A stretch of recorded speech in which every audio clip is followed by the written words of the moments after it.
সম্মানিত হাজিরিন, আলহামদুলিল্লাহ, আল্লাহ রাব্বুল আলামিন আমাদের প্রতি আখিরি নবী মুহাম্মদুর রাসূলুল্লাহ সাল্লাল্লাহু আলাইহি ওয়াসাল্লামকে পাঠিয়েছেন।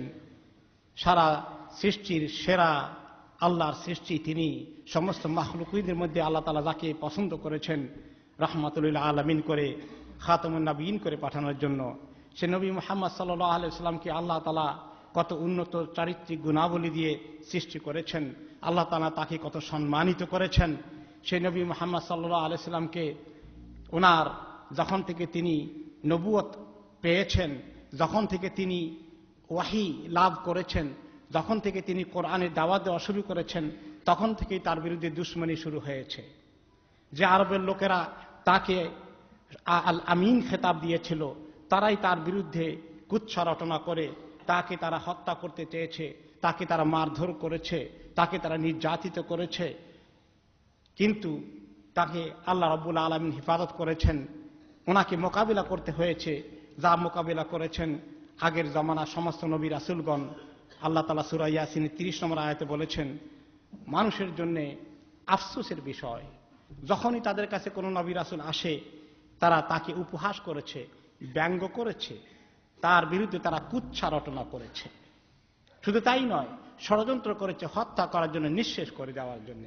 কিন্তু আল্লাহ রাব্বুল আলামিন তাকে নিরাপত্তা দান করেছেন। আল্লাহ তাআলা বলেছেন, তো আপনার জন্য আল্লাহই যথেষ্ট তাদের মোকাবিলা করতে। তিনি সব কিছু শুনেন, সব কিছু দেখেন।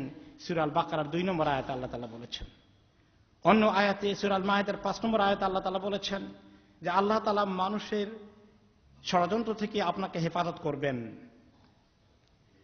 আর আল্লাহ তাআলা যারা কওম কাফের তাদেরকে হেদায়েত দান করেন না। আল্লাহ তাআলা সূরা আল হিজরের 15 নম্বর আয়াতে বলেছেন যে আমি যথেষ্ট ব্যঙ্গকারীদের, উপহাসকারীদের কাছ থেকে আপনাকে হেফাজত করার জন্য। তিনি সূরা আল কাউসারে বলেছেন আপনার দুশমনদেরই ল্যাজ কাটা হবে, তাদেরই বংশ বুনিয়াদের কোনো অস্তিত্ব থাকবে না, পরিচিতি থাকবে না। আল্লাহ তাআলা আপনাকে হেফাজত করবেন। এবং এই হেফাজতের বহু এক্সাম্পল আমরা দেখেছি। একটি হাদিসে এসেছে, ইবনে আব্বাস রাদিয়াল্লাহু আনহুমা বলেন যে একবার মক্কা থাকা অবস্থায় কাফেরদের অত্যাচারে, নির্যাতনে অতিষ্ঠ হয়ে তিনি খুব মানসিক কষ্টে আছেন স্বাভাবিকভাবেই। আর এই সময় ওনার কাছে জিবরাইল আলাইহিস সালাম এসেছেন। তারপরে তখন রাসূলুল্লাহ সাল্লাল্লাহু আলাইহি সাল্লাম তিনি তো সহজে বদদোয়া করতেন না, হজম করার চেষ্টা করেছেন, সবর করতেন। কিন্তু তিনি মনের কষ্ট প্রকাশ করলেন যে এই কয়েকটা লোক এত বেশি কষ্ট দিচ্ছে যে আমি সহ্য করতে পারছি না।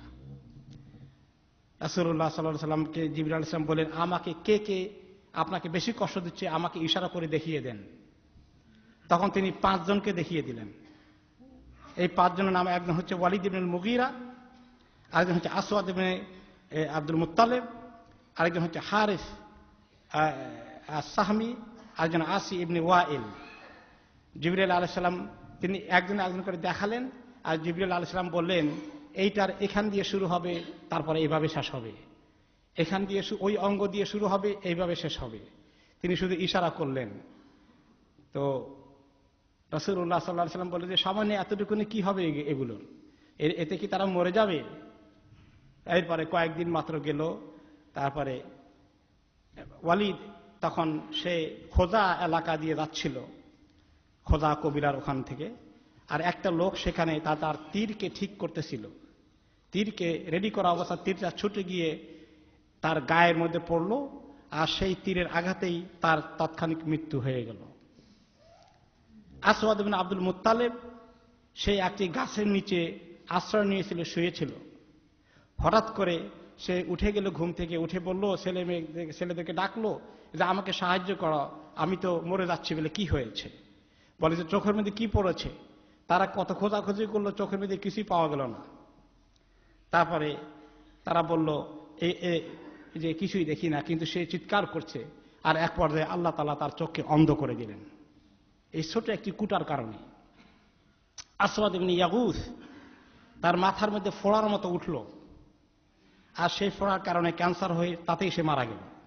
হারিস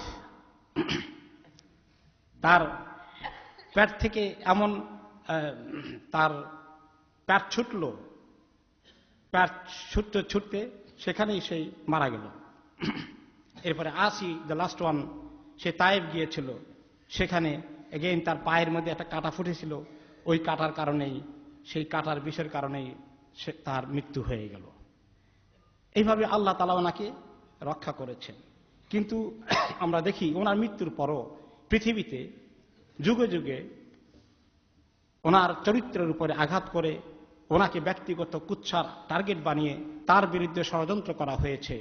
মিডিয়া থেকে শুরু করে সকল জায়গায় লেখালেখি হয়েছে। আপনারা জানেন সালমান রুশদির মতো লোক তার বিরুদ্ধে যেভাবে কুৎসা রটনা করেছিল, আল্লাহ তাআলা তাকে আজকে লানতের শিকার বানিয়ে সে আজকে গৃহবন্দী হয়ে আছে। কিন্তু আফসোসের বিষয়, আমাদের মুসলিম দেশে আল্লাহ রাব্বুল আলামিন আমাদের মুসলমানদের নামধারী দেশের মধ্যে এমন কথাবার্তা নবী করিম সাল্লাল্লাহু আলাইহি ওয়াসাল্লাম আল্লাহ তাআলার ব্যাপারে, নবীদের বিবিদের ব্যাপারে, খাদিজা রাদিয়াল্লাহু আনহা, আয়েশা রাদিয়াল্লাহু আনহা এবং সাহাবিয়াদের ব্যাপারে এত মারাত্মক মন্তব্য করা হয়েছে। আর এই মন্তব্য করা যারা করে যাচ্ছে তাদেরকে উৎসাহ দিয়ে আমাদের দেশের মধ্যে কুফর মোরতাদদের সয়লাভ করে দেওয়া হচ্ছে। আপনারা যাওয়ার সময় লিফলেট পাবেন, কি ষড়যন্ত্র ইসলামের বিরুদ্ধে করা হয়েছে বিভিন্ন তরিকায় ব্লগারদের মাধ্যমে। নবী করিম সাল্লাল্লাহু আলাইহি ওয়াসাল্লামকে তারা বলেছে তিনি হচ্ছেন মুহাম্মক, তার মানে মহা আহাম্মক, এই নামে তাকে তারা গালি দিয়েছে। তারা বলেছে যে মুহাম্মদ এমনই উন্মাদ, এমন ওস্তাদ চাপাবাজে ছিল, তার চাপার কোনো মা বাপ ছিল না, সে নিজেকে জাতে তোলার জন্য এমন একজনের বংশধর বলে দাবি করেছে যে লোকটার কোনো অস্তিত্বই ছিল না, লোকটার নাম ইব্রাহিম। তারা বলেছে হেরা গুহাকে হযরত উম্মে হানির গোপন অঙ্গের সঙ্গে তুলনা করেছে, লানাতুল্লাহি আলাইহিম। নামাজের সেজদাকে অবাধ যৌনাচারজনিত কারণে উপর হয়ে পড়ে থাকার কথা তুলনা করেছে। নবুয়তের মোহর ওনার পিঠের মধ্যে আছে, তাকে বলেছে মুহাম্মদ লুচ্চামির জন্য খাদিজার কাছে মার খাইতো নিয়মিত, লানাতুল্লাহি আলাইহিম। যেন তেন মারি না, তার পিঠ মোবারকে খাদিজার পবিত্র জুতার বাড়ি, তাই নিজের সম্ভ্রম শরীফ রক্ষা করার জন্য চাপা মারায় ওস্তাদ মুহাম্মদ পিঠে খাদিজার পেন্সিল হিলের গর্ত ঢাকতে গল্প ফেলে বসেছে, গল্প বানিয়েছে। সেই গল্পই আমরা এখন নবুয়তের মোহর বলে জানি।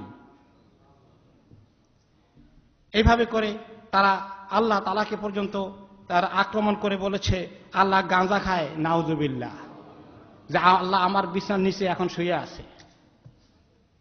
তারপরে বলে যে যারা ইসলাম চায় তাদেরকে তো ফাঁসি দিবায়, এদেরকে বাঁচাইতে আল্লাহ আসলে আল্লাহরেও ফাঁসি দাও, লানাতুল্লাহি আলাইহিম।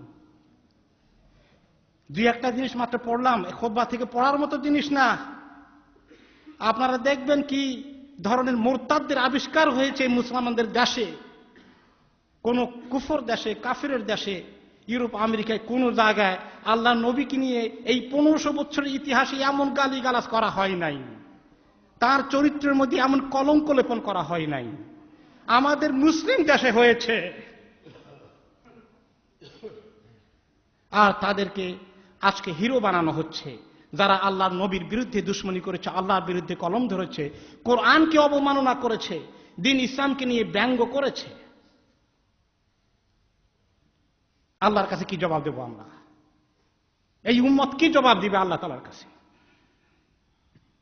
আপনার দল মত নির্বিশেষে সমস্ত রাজনীতি ফেলে দেন আস্তাকুঁড়ের মধ্যে। আপনি আল্লাহর নবীর জন্য তাকে যদি ডিফেন্ড না করেন, কিয়ামতের দিন আপনি আল্লাহর কাছে কি নিয়ে উঠবেন? হে মুসলমান, এই সমস্ত মুরতাদদের জবানকে যদি স্তব্ধ না করে দেওয়া যায়, সবাই মিলে যদি প্রতিবাদ না করে সোচ্চার না করি, আল্লাহ রাব্বুল আলামিন আমাদের দেশে কোন গজব নাজিল করবেন আপনি চিন্তা করে দেখেছেন? কোন গজব নাজিল হবে আপনি চিন্তা করে দেখেছেন? আল্লাহ তাআলার কাছে আমরা সবাই আকুল আবেদন করি যে আল্লাহ আমাদেরকে তৌফিক দাও, আমরা এই সমস্ত মুরতাদদের শক্ত প্রতিবাদ করতে সমর্থ হই।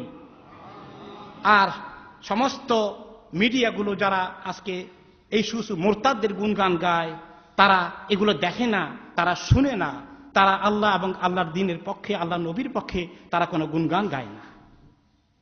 আপনারা জানেন বাংলাদেশের আলেম ওলামারা, বাংলাদেশের আলেমকুল শিরোমণি হযরত মাওলানা আহমদ শফি হাফেজাহুল্লাহ হাটহাজারী মাদ্রাসার মুহতামিম ডাক দিয়েছেন, সমস্ত মসজিদ মাদ্রাসায় সমস্ত ওলামাদেরকে আজকে জুমার পরে তার জন্য প্রতিবাদে সোচ্চার হওয়ার কথা। তার সঙ্গে একমত হয়ে বিলেতের মুসলমানরা, সমস্ত মসজিদের ইমাম সাহেবরা একমত হয়েছেন, তারাও আজকে প্রতিবাদ করবেন জুমার পরে। আল্লাহ রাব্বুল আলামিন আমাদের দেশ থেকে এই সমস্ত মুরতাদ কুফর থেকে আমাদের দেশকে আল্লাহ তাআলা পাক সাফ করে দিন। আল্লাহ তাআলা আমাদের দেশকে এই সমস্ত গজবের আযাব থেকে বাঁচিয়ে দিন। আল্লাহ তাআলা আমাদের দেশের মধ্যে তাওহীদের পতাকাকে উড্ডীন করার জন্য আমাদেরকে তৌফিক দান করুন।